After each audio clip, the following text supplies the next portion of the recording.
Hey everyone, this is Judy Warner with Altium's OnTrack podcast. Thank you again for joining.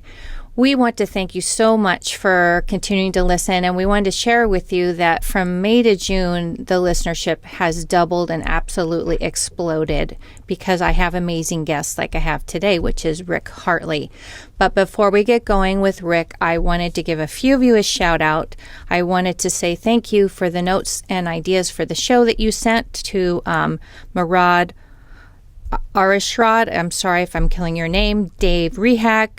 Spencer Skelly gave us some really good ideas for future shows. Enoch Sotelo, and also a nice shout out from a LinkedIn group, the Arkansas Signal Integrity Community. And I'm sure you guys will enjoy hearing from Rick today. So I thought I'd throw a fun thing out there since AltiumLive is going to be hosted in San Diego October 3rd, 4th, and 5th. I thought I'd give you a little trivia question today. So can you guess how many countries the OnTrack podcast has reached? If you guess close to the number, then you will be my personal guest at AltiumLive, and I'll give you a free ticket there. So how about that? So you can tweet your answers using the hashtag OnTrack podcast. So whoever is closest, and we will announce the winner on our next podcast. Thanks again for listening. So today we are talking to, in fact, one of our keynote speakers for AltiumLive, a dear friend and longtime associate, Rick Hartley. And I'm sure for many of you, he is no stranger, and he is a celebrated speaker. He's been a leader in IPC for many years and a very gifted designer. So, Rick, welcome. Thank you so much for joining me today. It's a joy to have you. Judy, it's a pleasure to be here. So, what I thought we'd talk about today, Rick, well, first, let's queue up and tell people who may not know you, the 6 people on the planet that may not know Rick Hartley, a little bit about your education and your background and sort of how you became a signal integrity guru. Oh, you want me to tell this? Yes, I do. Okay, I'll try to make it brief. Okay. I basically started life in 1965 as a technician with a 2-year tech degree, working for a large company in the East.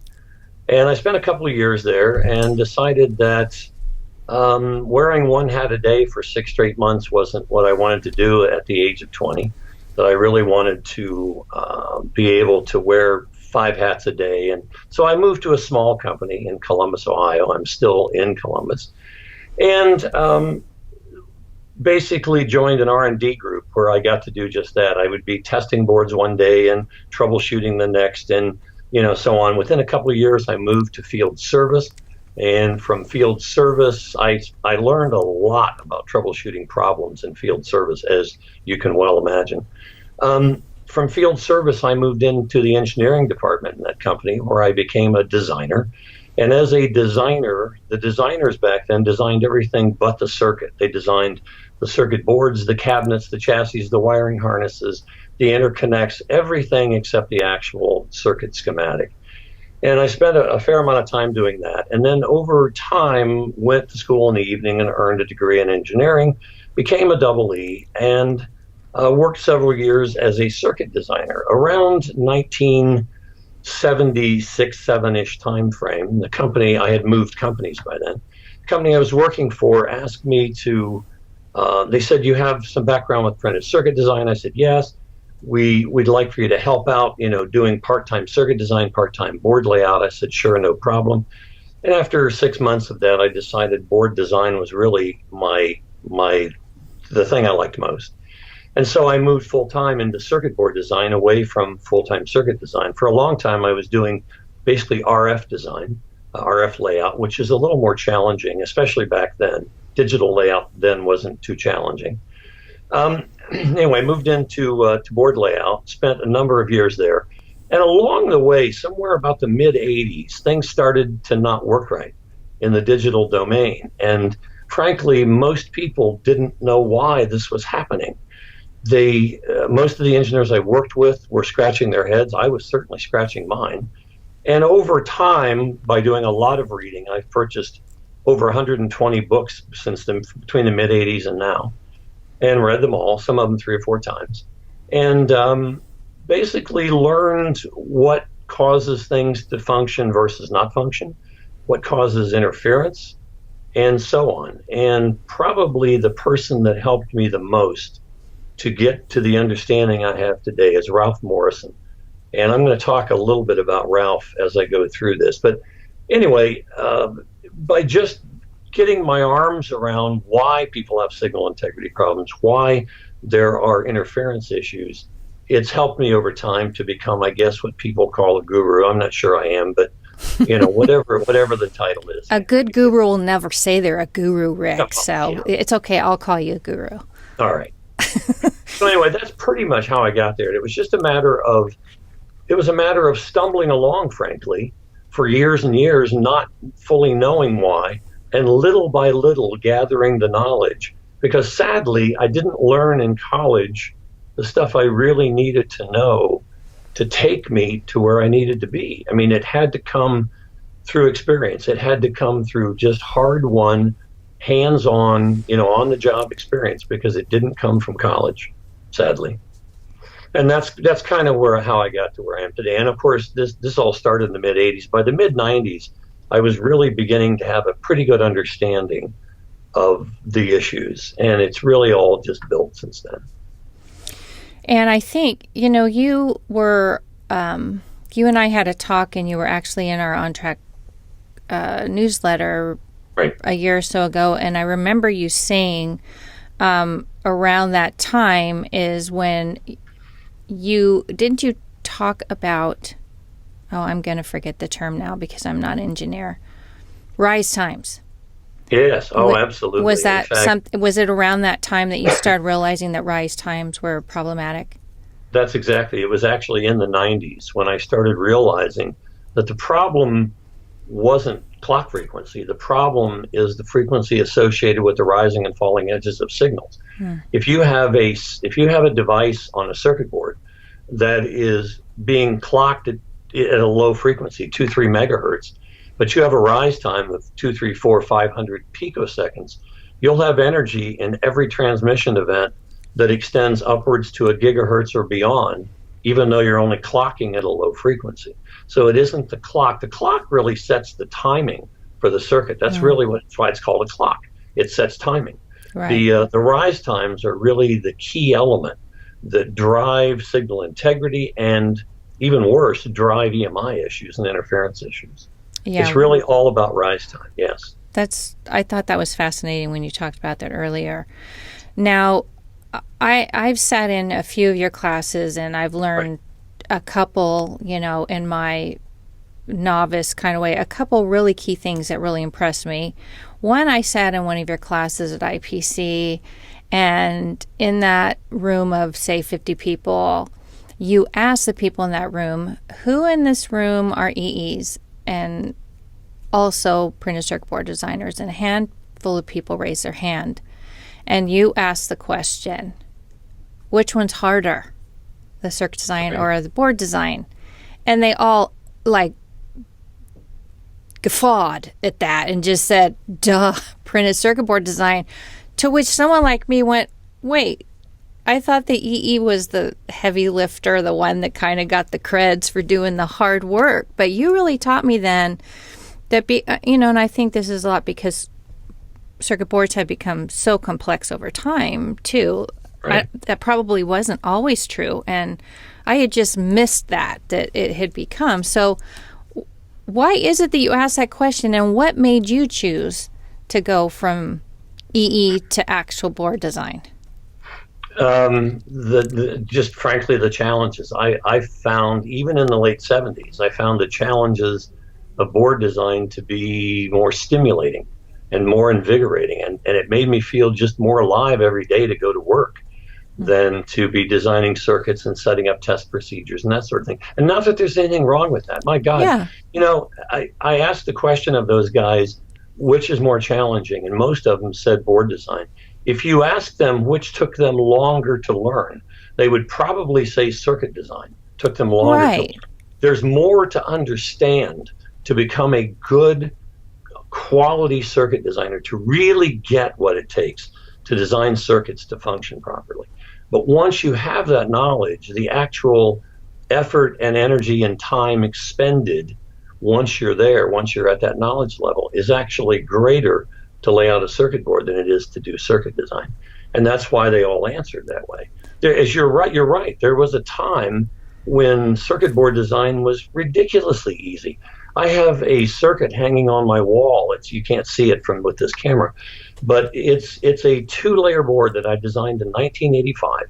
It has no planes in it. It's just routed power and ground and routed signals. It's hideously complex because it's over 200 ICs on a circuit board that is really packed, and that's why it's hanging there, because it is such a complex, by the way, hand-taped artwork. It's a very complex artwork, and it makes people go ooh when they walk in, and that's why it's there.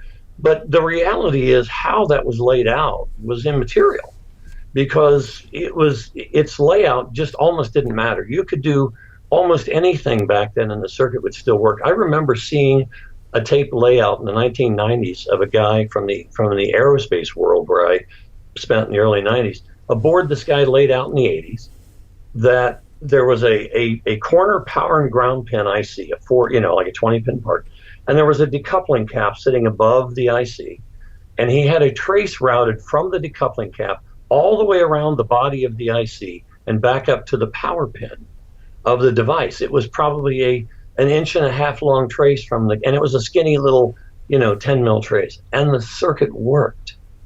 And it's because things were so slow back then compared to today. And it's about rise time, not clock frequency.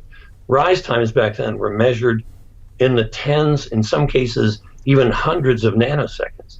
Today, they're measured in the hundreds of picoseconds. Right. So they're at least 1,000 times faster than, 100 to 1,000 times faster than they were in the 80s. And that's why things today are harder to make work than they were in those days. Well, that just blows my mind to think of things. I mean, I know that it's happened. It's just hard to get your head around those kind of numbers, right? Sometimes. The other thing you said, and then we're going to jump into what you're going to talk about at AltiumLive. The other thing I learned from you, which I've told you about this a few times, that just made my head explode, was when you started talking about the energy in a circuit board is in the dielectric. And it was like, wait, what? No, it's running like water through pipes on the traces. Like, that's how I pictured it. And you explained it, and you showed a field. You had all of a sudden I'm like, well, I knew some energy moved through the dielectric, but not the way you explained. And literally, it was like, I felt embarrassed. And I remember walking up to you and going, okay, don't tell anyone, but I didn't know that. And you said, a lot of people don't know that. Then you said, it's okay, Judy, EEs don't know that. And I'm like, okay, all right, I don't feel so bad. So why don't we know that, Rick? Because it's not talked about generally in college. Voltage and current are important parameters. I just had a discussion very recently with Eric Bogatin on this exact subject. Voltage and current are extremely important parameters for identifying how transmission lines work, why signal integrity issues arise. These are all things that you need to know. But the reality is, if you're trying to track down signal integrity issues, probably best to talk about voltage and current more than the fields. But when you're trying to identify why an interference problem has occurred, why did energy move from circuit A to circuit B? How in the world did it get over to circuit B? Where did that? Because the voltage and current followed the traces that we routed in circuit A. So how did the energy? The reason is that, as you just said, the energy is in the fields, not in the voltage and current, and the fields travel through the dielectric space between the copper features, and that's the key element. When you route a trace, you're routing half of a transmission line.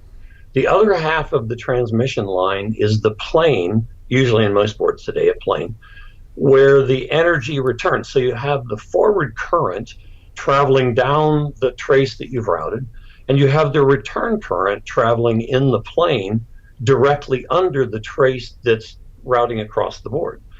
And that current is being established because there are fields with energy creating the voltage and current in the transmission line.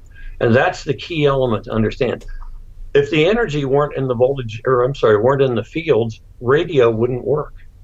Think about it. Radio is the broadcasting of fields into free space that get picked up by antenna that focus the energy into a radio. Anything that uses broadcast medium works in exactly that fashion. And the reason it works is because the energy is in the fields. Now, you can capture those fields with copper structures. Right. And when you do, then they will channel through the dielectric between the copper features. That's what an antenna does. An antenna focuses the fields into a center point that focuses them through a transmission line to the receiver. And that's exactly what, what an antenna is. So, bottom line, because the energy is in the fields and the fields travel through the dielectric space, that's how things can sometimes spread. If we don't route traces properly, if we route, for example, 2 or 3 layers of traces above a plane, all of those trace layers are capable of coupling energy into one another, which causes the fields to then spread to places where they shouldn't be. Or if you change layers improperly, that's something I'm going to talk about at AltiumLive is, the main thing I'm going to talk about is board stackup.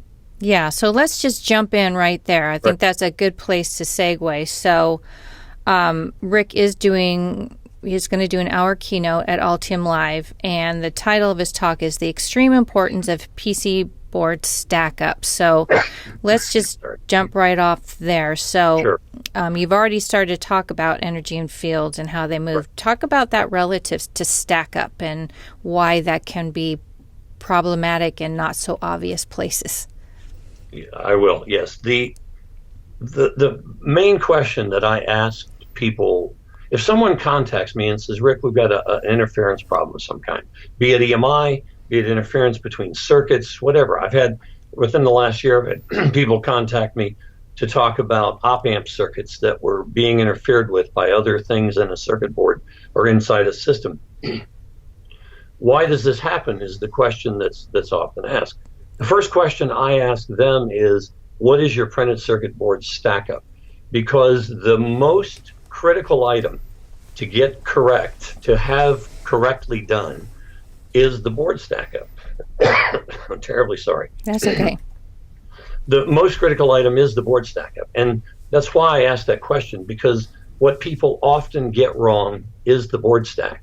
I will often see examples of people who have put 2 or 3 voltage planes next to each other in a board stack with no grounds anywhere nearby. And that's one of the things I'm going to talk about at AltiumLive, why that's a problem. It's a very serious problem.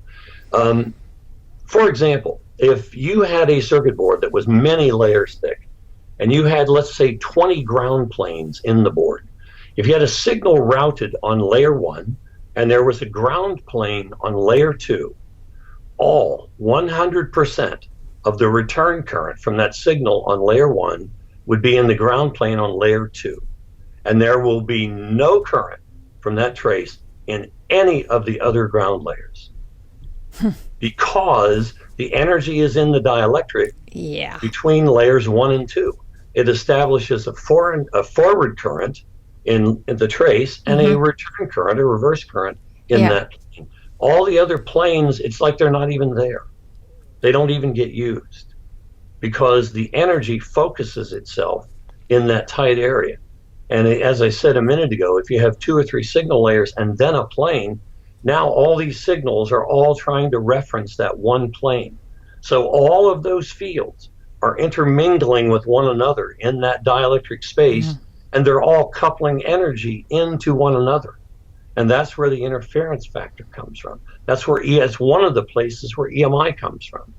There are many things that cause EMI. That's just one of the many problems. So it's a matter of keeping fields isolated from one another. That's what we have to do if we expect things to function properly. Well, I think besides your prolific reading habits, being an EE, I think, has obviously served you well in Oh, this, it has. It right? served me extremely. And so to understand how fields move, and because like I said, I have a very fundamental understanding of designs, and certainly not of field theory and all of that and how physics work, but I think that's one reason why you've been such a popular speaker and consultant. You talked about, or you're going to talk about, and let's kind of tease it up a little bit, is the worst 4-layer stackup. What does that mean? Well, there are actually 2 4-layer stackups that I'm particularly not fond of. One of them is, and I see this a lot in the automotive and appliance industries, where they will put a single ground plane on, let's say, layer 3, and they'll put routing with routed power on 1, 2, and 4. And what we talked about a minute ago, having more than one routing layer referencing a single plane, in this case, layers 1 and 2, are both trying to reference the plane on layer 3. And the result is the fields, even if you route them in orthogonal directions, the traces, the fields will still interleave one another and will couple energy. And the energy that couples won't be enough to cause a signal integrity problem if you do the stackup, if you just do the routing correctly. But it will still be enough that it can cause EMI problems. What a lot of people don't realize is that it takes as little as 8 to 10 microamps, millionths of an amp, of common mode current coupled into a balanced antenna to cause an FCC Class B radiated emissions failure. Wow. So it takes that little bit of current to cause an EMI problem. And it doesn't take much coupling of fields to create 8 to 10 or even milliamps of noise current. So it's a problem that people need to pay attention to. So that's one of the 4 layers. The other 4-layer that's a problem is the one everybody uses, and that's power and ground on 2 and 3. And the reason that's a problem, if a circuit board is extremely thin, if a circuit board is, say, 10, 15, 20 mils thick, then those 2 power and ground planes on 2 and 3 are going to be very close together. And when you do that, when the power and ground planes are extremely tight, a few mils to maybe at most 10 mils away from one another, then you can get away with having power and ground on 2 and 3 of a 4-layer. But if it's a 62 mil thick, a 1.6 millimeter thick board, and you have the planes on 2 and 3, they're going to be about a millimeter apart. And when planes are a millimeter apart, there's several things that go wrong. One, we rely on the planes to help deliver power. The planes basically become the low impedance path for power delivery to an IC. If you asked a lot of people, a lot of engineers, where does power come from in a circuit board? Their answer will be the power plane. Right. And of course, we know that's not true. The energy comes from the dielectric space between the power plane and the ground plane. See, there it is again. Exactly. If the dielectric space is tight, the capacitance will be fairly high, but most of all, the inductance of the planes will be very low. And when the inductance is low, now you have a low impedance delivery path for power. If the planes are far apart, as they are in a conventional 62 mil thick 4-layer board, the impedance is so high, it doesn't do a good job of delivering power, and you end up with large LDIDT voltage drops across the power system that we refer to that as power bus switching noise. And that issue alone can cause signal integrity problems, but mostly will cause EMI problems. Again, it's like, again, my head is exploding again. 4-layer board. Right. 062, standard thickness of your run-of-the-mill board. I mean, this is not fancy. And you're saying this is a bad idea. And I'm like... It is a bad idea. Wait, what? It doesn't... The Earth is not flat? I mean, it just... That's what it sounds like to me. Like... I know. It's crazy, but it's fascinating. And I can't wait to hear... I'm sure you'll dig into this more. Well, I'm going to get into it more because there are routing implications with that 4-layer board as well. Okay. I mean, it's worse than just power delivery. If you have a trace routed on layer 1 referencing the power plane, and you want to change layers to layer 4, you're going to have to move the reference to the ground plane.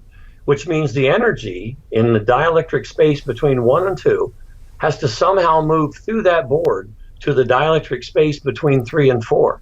How's it going to get there? And there are people who will say, oh, it uses the decoupling capacitors. Well, that's true if the frequency is low enough. If rise times are slow enough, then that's what will happen. And that's why for years we could get away with 4-layer boards with power and ground on 2 and 3 because rise times were so slow. Gotcha. Then now all of a sudden rise times are measured in the hundreds of picoseconds, and that 4-layer board just doesn't work well anymore. Yeah. Then we're going to get into that in more detail. At AltiumLive. Okay. You also talked about a 6-layer. Please don't make my brain explode again, Rick, but go ahead. Tell me the 6-layer that's a bad idea.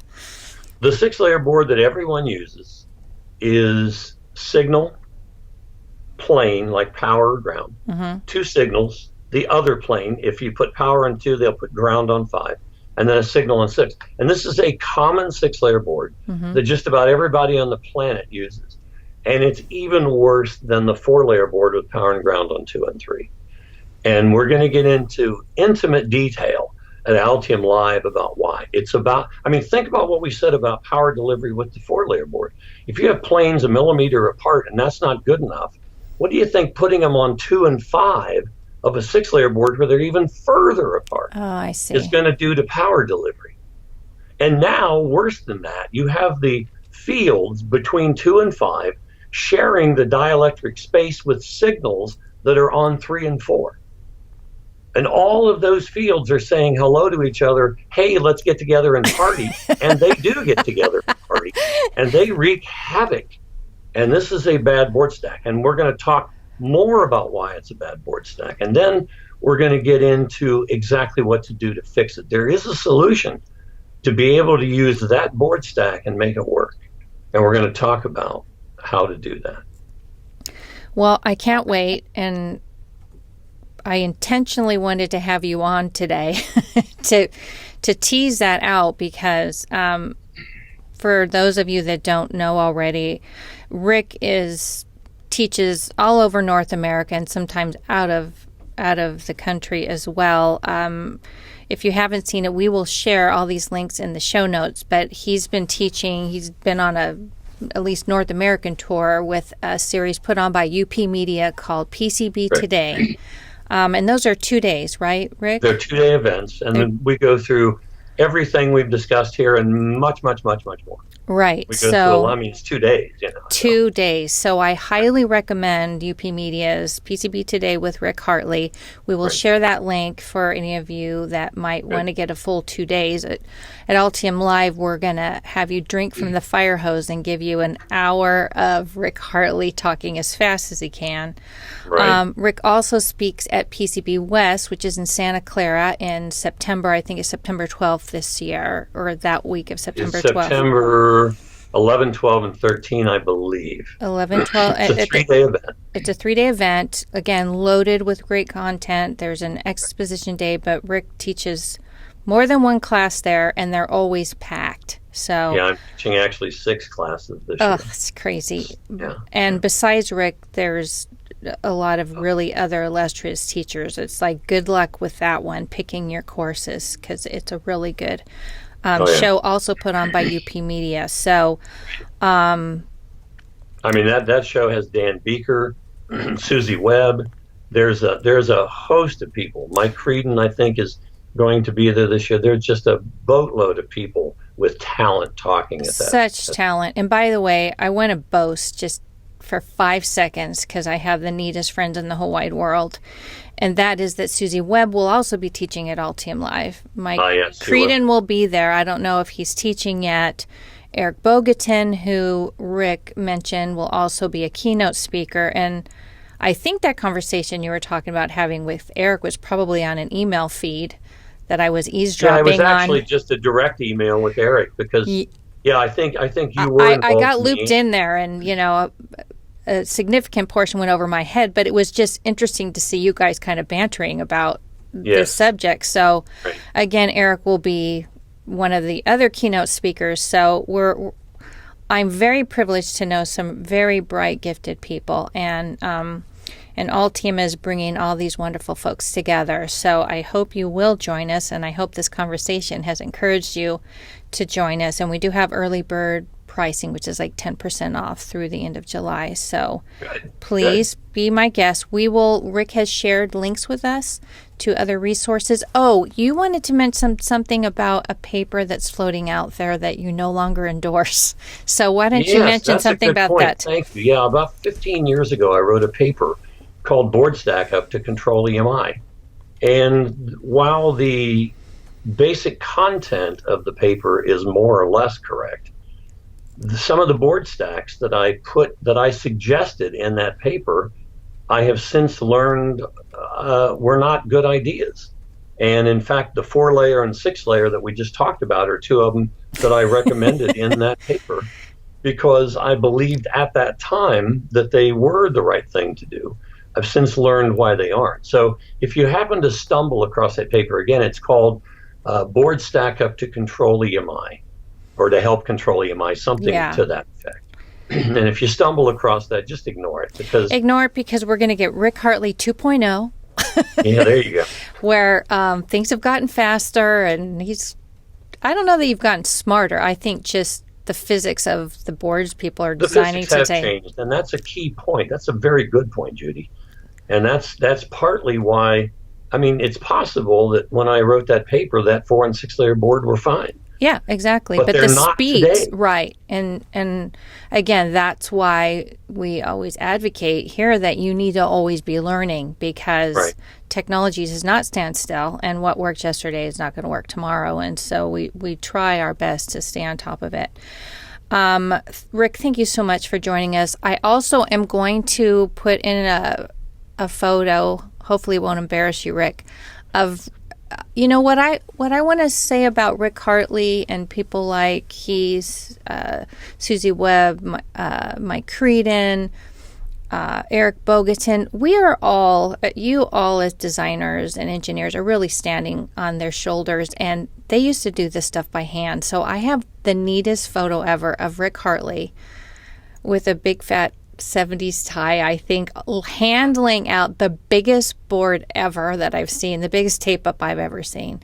That's actually the one hanging on my wall. It is. That's the one.